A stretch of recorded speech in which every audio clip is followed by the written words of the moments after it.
Olá, amigo, bem-vindo ao canal do Noberto. Seja bem-vindo, porque agora nós vamos apresentar uma gostosa entrevista com a Elda Borges, a jornalista Elda Borges, da TV Assembleia aqui do Maranhão. Uma entrevista muito legal, muito interessante, falando sobre coisas de cerne, falando sobre turismo no cemitério, falando sobre França Equinocial, falando sobre o início da colonização nessa parte do Brasil. Vamos falar de DNA. Para você que gosta de história, seja bem-vindo e assista. São 20 e poucos minutos que você vai adorar.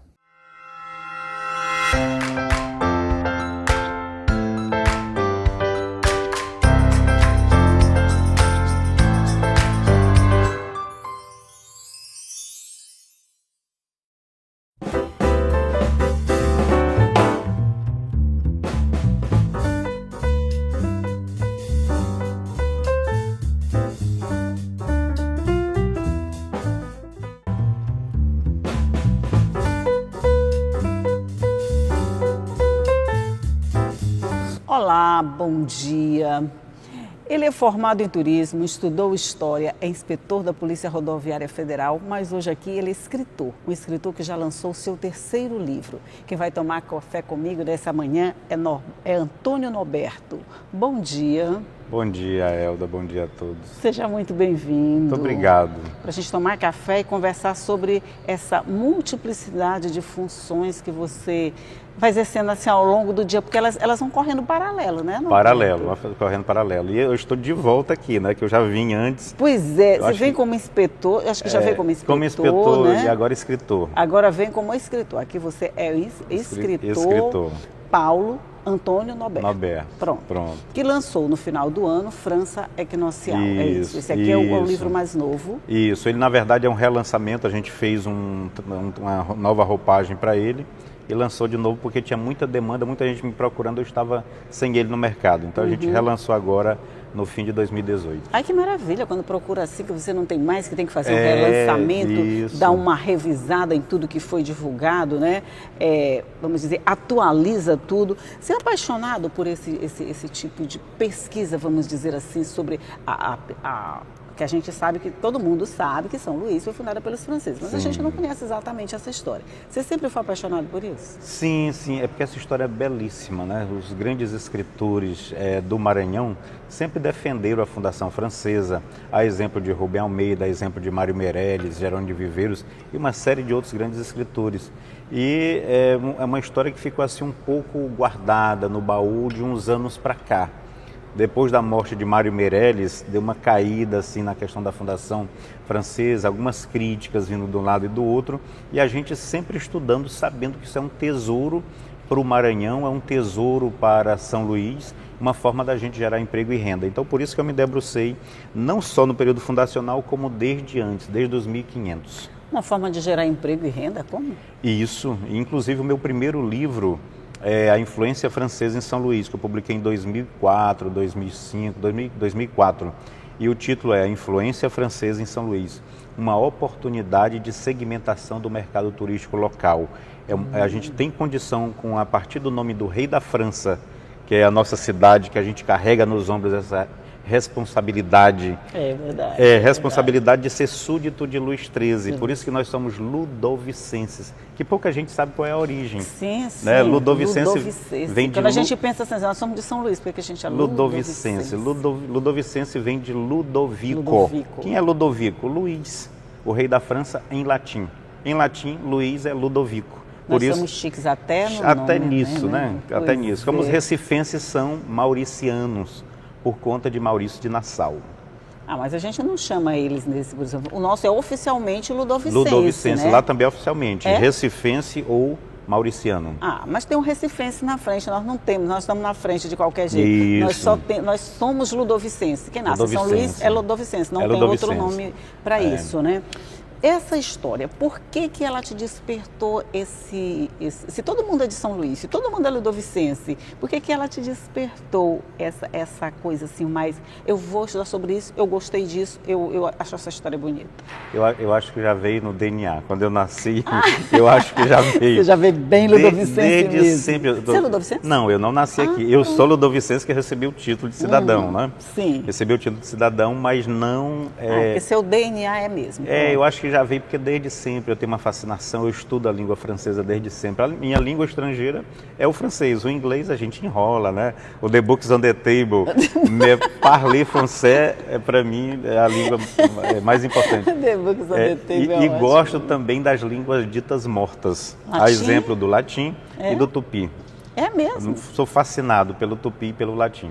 Gente, você já teve essa inclinação natural, daí só fez, vamos aprimorar essa pesquisa. Aprimorar a pesquisa. Eu tenho amigos que vão a fundo nessa questão do DNA, da alma, de estar na alma. E a Eva Chatel, por exemplo, professora de francês lá da UFMA, muito conhecida, ela, quando prefaciou meu primeiro livro, ela diz assim: o que faz alguém ter tanto conhecimento da história como se a tivesse vivido.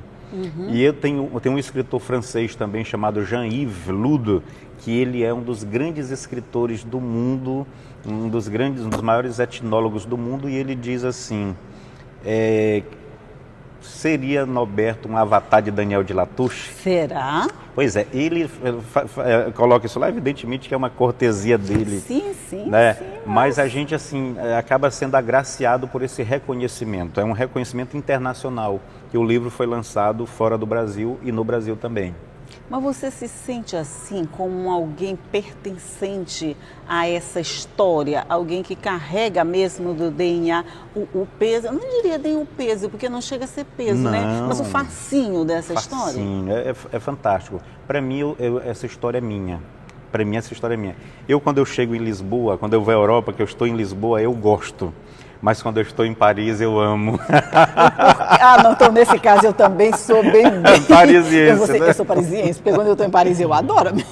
Isso aí não tem Paris como negar. É uma fascinação. Isso aí nem precisa ser toda tão vez fascinado. Toda vez que eu vou em Paris, Elda, na França, eu vou na Bretanha. Eu vou no Porto de La Ula. O que é o Porto de La Ula? É o porto de onde Daniel de Latouche partiu para cá, em Cancale. Cancale tem 6 mil habitantes. Recebe quase 300 mil visitantes por ano. E é uma cidade pequena demais, é uma vila, mas é chique, é gostosa, é onde se tem a melhor ostra. A próxima vez eu Dizem vou lá. que é a melhor ostra do mundo, né? A capital internacional da ostra lá. Não sou muito fã de ostra, mas eu adoro, já almocei lá algumas vezes, lá bem no Porto. Tem a estátua de Daniel de Latouche lá no Porto. Aí pronto, aí mesmo você se sentiu em casa. Aí eu fico em casa, lá eu estou em casa. Eu tenho amigos que moram lá no Porto também. Vamos fazer um rápido intervalinho aqui nessa conversa, que eu já estou quase me sentindo francesa também, e a gente volta já. É um minuto só.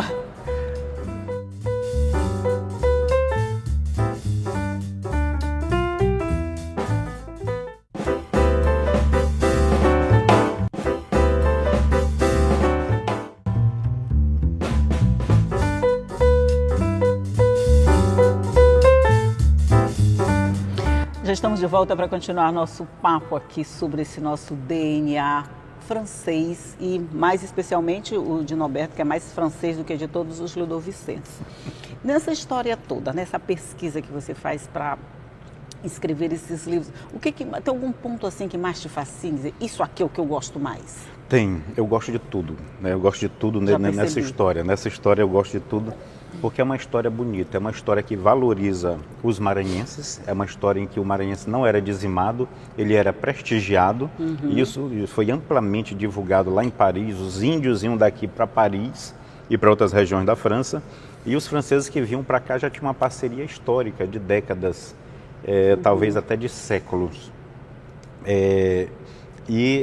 A parte que eu mais gosto aqui, respondendo objetivamente a sua pergunta, é a parte pré-fundacional, que é exatamente uma palestra que inclusive vou ministrar agora dia 29 ou 30 no Instituto Histórico e Geográfico. Eu e Leopoldo Gil do Silvais, aqui do Vinhais Velho, nós vamos ministrar a palestra do Vinhais Velho à Ponta da Areia, um reduto francês que deu origem a São Luís. É esse DNA, literalmente DNA, que a gente quer mostrar agora nessa palestra, na abertura do calendário acadêmico do Instituto Histórico e Geográfico do Maranhão. Deixa eu me localizar aqui dentro desse território francês, ali do Vinhais Velho, passando por onde? Passando pelo São Francisco. Vai do Vinhais Velho para o São Francisco. Para o São Francisco até a Ponta da Areia, que é logo em seguida. Porque no São Francisco existia, o nome São Francisco, ele foi dado, pouquíssima gente sabe a origem do nome São Francisco. Eu não sei. E a gente explica no pormenor, tá inclusive aqui nesse livro, uma das partes tem um quadro, mandei fazer o quadro explicando,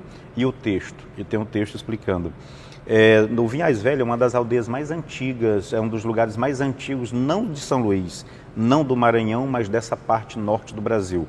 Um terço do Brasil nasceu aqui, nesse trecho, Vinhais Velho, Ponta da Areia.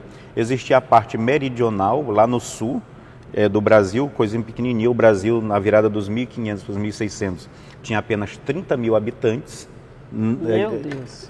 excetuando os índios, que eram 30 mil habitantes, e situado ali basicamente no Rio de Janeiro com 1000, e a grande cidade que era Salvador com 8.000. E o mundo português acabava em Natal, com 400 habitantes. Acabou. De lá para cá era um abandono. Aí você encontrava franceses, encontrava holandeses, encontrava escoceses, irlandeses e outras nacionalidades perdidas no mato, perdidas no litoral. E aqui em São Luís, aqui na Upauaçu, existia esse núcleo, um núcleo avantajado com mais de 200 moradores franceses, onde o Vinhais Velho sediava a Miganville, que quer dizer povoação de Davi Migan, que foi um tradutor, um truchemont, criado desde criancinha comendo mingau junto com os tupinambás. Aqui francês. Francês, aqui no Vinhais Velho, que era a aldeia de Ussaguabá, caranguejo-sá, Ussaguabá, comedor de caranguejo.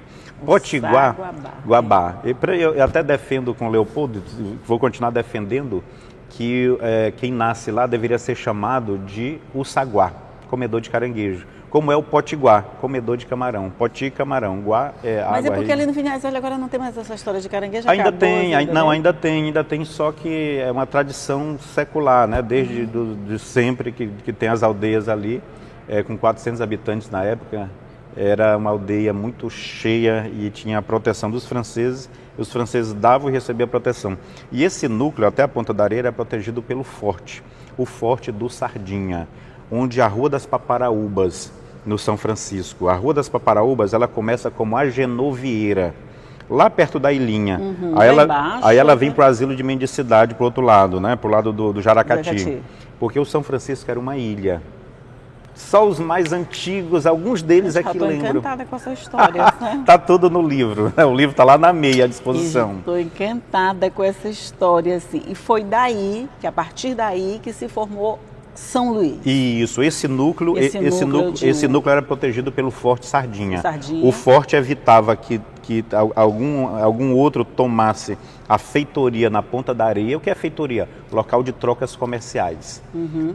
Trazia machado, foice, espelho, não sei o quê, e levava as riquezas da terra. Inclusive aqui era o ponto que recebia os navios já vindo do Amazonas, da região amazônica, para os portos de Rouen, Dieppe, Havre de Grace. Aí ia parar as mercadorias em Paris, Saint-Malo e várias outras cidades. Só para fazer o papel do advogado contra, os holandeses, como é que eles entraram nessa Os holandeses história? foi depois. Os holandeses aqui foi só depois, os portugueses tomaram dos franceses e depois chegaram os holandeses. Mas eles não conseguiram deixar esse DNA, será porque os franceses chegaram primeiro? Já consolidaram o DNA aqui? Mas tem uma coisa interessante sobre holandeses, é que uma parte dos holandeses que estava aqui, que tomaram São Luís em 1641, uma parte desses holandeses, eles eram franceses.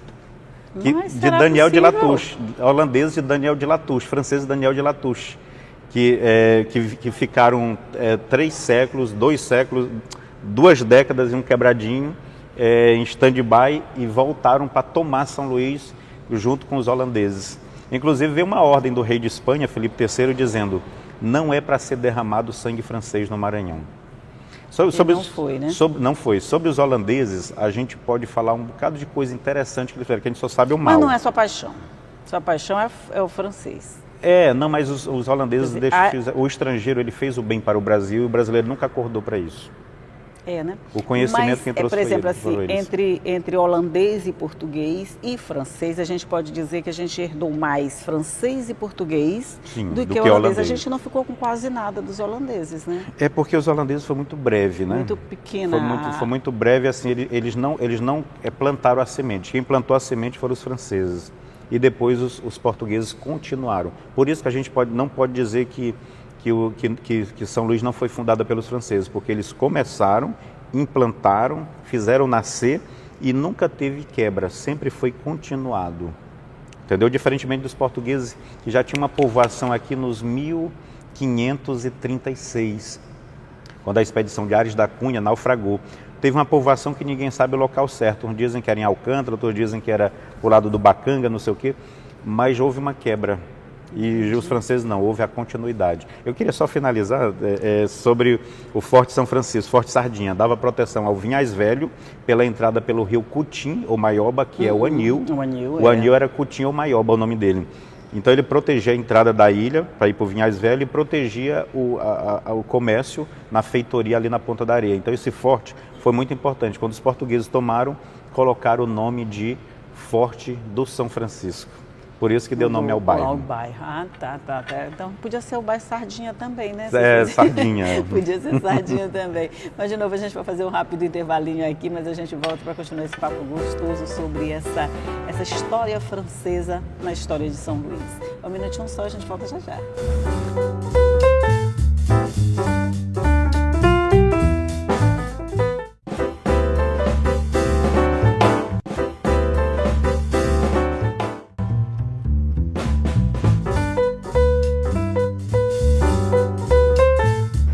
Voltamos para continuar nosso papo aqui sobre a França equinocial e como a gente ficou com esse DNA francês.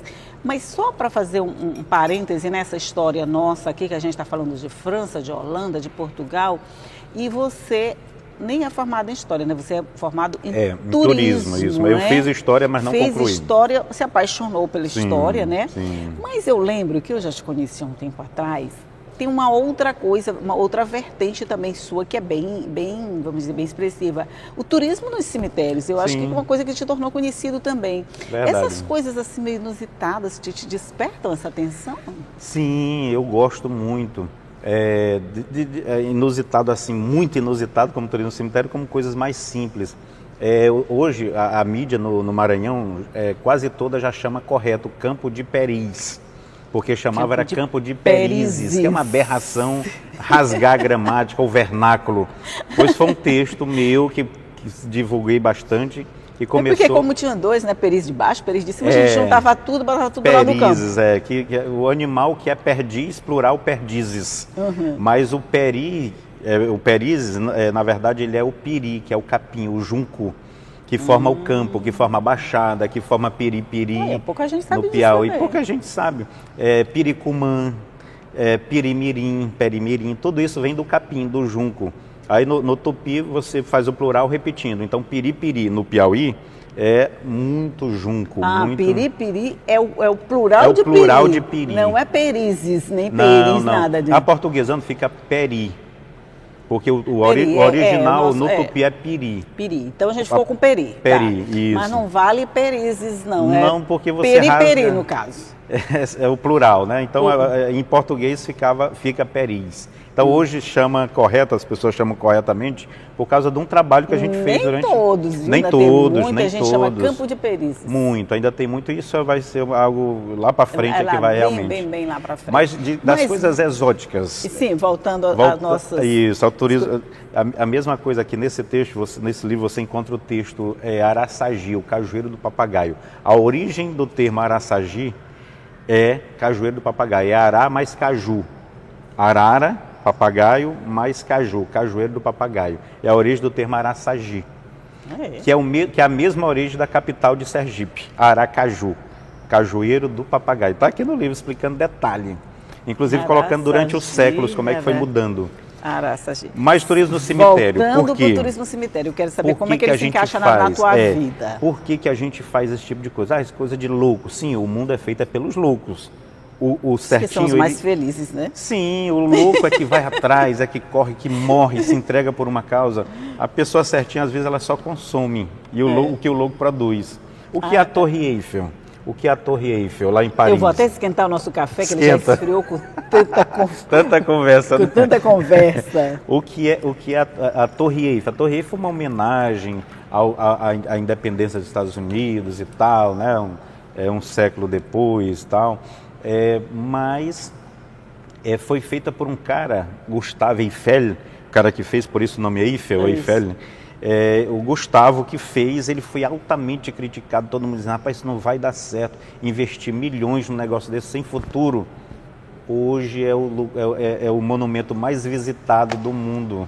Mas são as coisas mais, vamos dizer, mais loucas, ou as mais aproveitadas. Avião, por exemplo, quem que acreditava em Santos Dumont na época, né? Não era um louco? Pois é. São os loucos que acabam produzindo o que vai durar a vida inteira, né? É verdade. O passeio... Mas tu não quer me explicar essa história do cemitério, eu estou sentindo. Não. É porque isso é uma loucura também.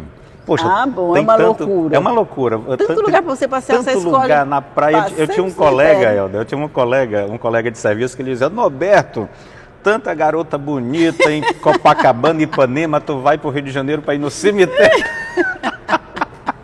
E eu dizia, olha, eu também vou olhar as garotas bonitas em Copacabana, Ipanema, mas eu vou fazer pesquisa. Quando eu estou na França, eu fico muito dentro dos sebos, lá embaixo. Teve um que eu disse, três andares para ficar o dia todo enfurnado dentro de um sebo, dentro de um local de pesquisa. Você gosta de coisas exóticas, é isso? Eu gosto. Mas peraí, antes que este bloco termine, eu preciso saber como é que surgiu essa ideia de fazer turismo em cemitério. Nosso cemitério é bonito, claro, bonito. É bonito. Bonito, mas não assim, e de repente, eu vou visitar um túmulo ali, que eu não sei nem de quem é, mas eu vou descobrir. Como é que nasceu essa ideia? Eu fico assim, às vezes eu fico pensando nesse teu passeio, e fico imaginando como é que alguém decide fazer um turismo dentro do cemitério. Para quem não conhece, porque você conhece, muita gente conhece, mas tem gente que não conhece. Ele é feito com flauta, violino, violão, sax e pandeiro. Às vezes é só 2 instrumentos, às vezes 3, mas às vezes são 5, né? Porque a gente conhece aqui muito o palco, que é São Luís, esse casario lindo, maravilhoso, mas a gente não sabe quem fez, a gente não conhece os atores. A gente conhece o palco, sim, mas não conhece os atores. Então a gente resolveu mostrar a vida dos atores. A gente chega no túmulo, por exemplo, de Luiz Azevedo, aí lá, às vezes a gente leva os 4 principais livros dele. O Cortiço, o Mulato, Casa de Pensão, Uma Lágrima de Mulher. A gente bota lá em frente, as pessoas ficam tendo contato. A gente fala sobre o Mulato, a questão do anticlericalismo. É uma aula de literatura, quer dizer, você aproveita para contar a história da cidade. Da cidade a partir dos atores. A partir dos atores. Você leva a pessoa até a origem, para a partir daí ela entender o resultado da obra, o que aconteceu a partir dali. É mais ou menos isso? Mais ou menos isso, mas tem algo muito mais profundo que isso, mas incomparavelmente mais profundo, que é algo tão profundo que pouca gente talvez me entenda. É o louco, a questão do louco. Loucura. Pouca gente talvez entenda. Mas sempre que a morte esteve perto da sociedade, ela cresceu. Sempre que ela esteve ausente, caiu. É mais ou menos isso. E teria que ser 2 programas para explicar isso. Vou te dar um exemplo. Fiquei assim, meio voando, mas tudo bem. Tem vários momentos da história mundial, que eu começo desde 80 mil anos atrás, quando a gente se tornou gente. Nós nos tornamos humanos, gente, quando nós passamos a cumprir rituais. A gente passou a sepultar o semelhante. Porque nas migrações, quando não existia cidade é coisa recente. É verdade. Cidade é coisa de 7, 10 mil anos para cá. Antes disso, todo mundo só migrava. Gelava para cá, vai para o local quente. Aí voltava na outra estação. Então, morria, deixava lá, abandonava. Depois não. Depois começou a cultuar, a enterrar, a fazer preces e tal. Isso é que nos tornou gente. Então, toda vez que a gente se aproxima dessa temática, a gente dá um salto. E aí, quando foi no século XIX, só para não perder, no século XIX, a gente expulsou a morte novamente, a gente expulsou o defunto da igreja, que era sepultado dentro da igreja, para o cemitério, a partir no Brasil, 1851. A gente deixou de sepultar aqui dentro e o defunto foi para longe e a gente vivia para o bem morrer, esqueceu esse tema e aí a partir daí a gente passou a cuidar de coisas boas, abastecimento de água nas cidades, entendi. Vigilância sanitária, ruas e logradouros mais sadios. Porém, a gente começou a se distanciar tanto que a gente passou a curtir só o prazer e não a dor. A vida é dor e prazer. Mas a gente não pode chegar ao extremo, não estou criticando, de cultuar a morte como existe onde é no México, não lembro bem. México, é tombado pelo patrimônio, que é cultuar, pela Unesco. Que é cultuar mesmo a morte, né? Isso, que é uma coisa normal. A morte é porque a gente ainda ensinaram pra gente que a morte é uma mulher com uma foice, um vestidão, né? Aí a gente condena o gatinho preto, gente. A gente comete esse crime, Elda. A gente, entendeu? Acho que a gente vai precisar de vários programas. Eu já acho que vou marcar o próximo, que eu gostei tanto da conversa. É boa, a conversa agora é boa. Que a gente entrou no cemitério e nem passeamos por ele ainda. É verdade. Você já foi no cemitério da Argentina, de Buenos Aires? La Recoleta. Eu ainda não fui no La Recoleta, já fui em outros na divisa. Lá ali. Eu fiquei encantada, tá aí, gostei. Eu fiz e passei no cemitério. Lá no túmulo de Evita Porque Peron. lá faz parte do roteiro turístico, sim, né? Sim. Lá eu amei. Eu achei achei lindo. Eu não sei se eu posso usar assim. Sim, pode, claro, evidentemente. Achei lindo o cemitério, muito bonito. É mesmo um ponto turístico que vale a pena ser visitado. Quer dizer, não é minha atração turística favorita, é claro. Mas... lá. E não tinha nem flauta, nem violino me acompanhando, não. Mas não sei se com flauta e violino fica bem melhor. É o que a gente quer fazer com a Madre Deus. Se tornar uma La Recoleta. Um local sem valor, entre aspas, a gente tornar um local totalmente valorizado. Olha, vamos fazer o seguinte? Bora. Vamos marcar nosso próximo encontro. Bora. A gente vai continuar esse papo, a gente vai falar da França, a gente vai falar de cemitério, a gente vai falar de tanta coisa de vinhas velho, de França Quinossial, de tudo. A gente tem uma pauta enorme para o Mas é melhor a gente marcar um churrasco e não um café, viu? Porque o churrasco demora o dia todo. Olha, o churrasco eu já não garanto, eu só garanto o café. Eu só garanto o café. Gente, Donato, muito obrigada. Eu que agradeço, participação. Bom dia. Foi muito divertido, né? Pois é, a gente tem que falar de assuntos assim, mas se divertindo fica bem melhor, com toda certeza. Muito obrigada, bom dia. Volta sempre não, porque você vai voltar mesmo. Vai voltar, porque a gente precisa continuar esse papo sobre esse livro e tudo mais de exótico e de louco que tem na sua vida. Mas muito obrigada. Eu que agradeço. Um prazer estar aqui. Bom dia para você também, que sabe que essa conversa toda engraçada desse jeito fica à sua disposição no nosso site. Você acessa o al.tma.leg.br/TV e vai ter tudo lá prontinho para você ver, para você rever, para você o que quiser. Mas só para lembrar, todos os dias eu vou estar aqui, 8h30 da manhã, esperando você todos os dias, certo? Tchau!